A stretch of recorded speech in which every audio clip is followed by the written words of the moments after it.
അതെ, ഇന്ന് നമുക്ക് ഇപ്പോൾ ട്രെൻഡിങ് ആയി നിൽക്കുന്ന ഇഫ ചിക്കൻ ഉണ്ടാക്കിയാലോ. നല്ല ടേസ്റ്റി ആയിട്ടുള്ള ഈ ഒരു ചിക്കൻ്റെ റെസിപ്പി നമുക്കൊന്ന് കണ്ടു നോക്കാം.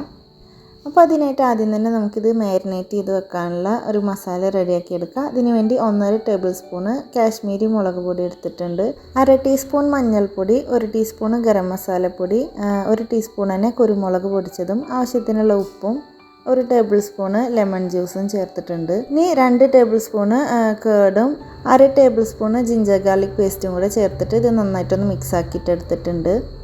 ഇനി നമുക്ക് ഇതിലേക്ക് ചിക്കൻ ഇട്ട് കൊടുക്കാം. ചിക്കൻ ഇതുപോലെ നമുക്ക് ഫോർക്ക് വെച്ചിട്ട് ഇതുപോലെ ഹോൾസ് ആക്കി കൊടുക്കാം. അപ്പോൾ നന്നായിട്ട് ഉള്ളിലേക്കൊക്കെ മസാല പിടിക്കും. ഞാനിപ്പോൾ ഒരു മീഡിയം സൈസിലുള്ള 5 പീസായിട്ടാണ് എടുത്തിട്ടുള്ളത്.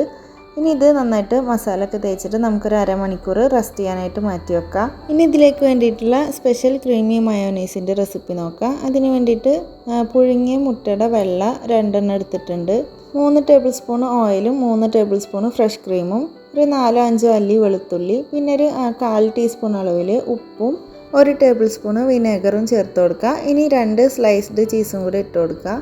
എന്നിട്ട് നന്നായിട്ട് ഇതൊന്ന് ബ്ലെൻഡ് ആക്കിയിട്ടെടുക്കുക. അപ്പോൾ ഇതാ നമ്മൾ വൈറ്റ് സോസ് ഇവിടെ റെഡി ആയിട്ടുണ്ട്. നല്ല ടേസ്റ്റി ആയിട്ടുള്ളൊരു സോസാണ് ഇത്. ഇനി നമുക്ക് നേരത്തെ മാരിനേറ്റ് ചെയ്ത് വെച്ചിട്ടുണ്ടായിരുന്ന ചിക്കനൊക്കെ ഒന്ന് ഫ്രൈ ആക്കിയിട്ടെടുക്കുക. ചിക്കൻ എല്ലാവരും മീഡിയം ഫ്ലെയിമിലിട്ടിട്ട് അടച്ച് വെച്ചിട്ട് നമുക്കൊന്ന് കുക്ക് ചെയ്തിട്ടെടുക്കാം.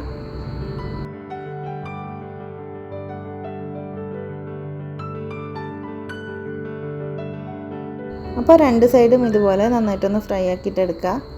ചിക്കൻ ഫ്രൈ ആയി വന്നപ്പോൾ ഞാൻ ഇതിലുള്ള എക്സ്ട്രാ ഓയിലൊന്ന് മാറ്റിയെടുത്തിട്ടുണ്ട്. എന്നിട്ട് നമുക്കിതിലേക്ക് നേരത്തെ റെഡിയാക്കി എടുത്തിട്ടുള്ള വൈറ്റ് സോസ് ഇതിൻ്റെ മേലെ തേച്ച് കൊടുക്കുക.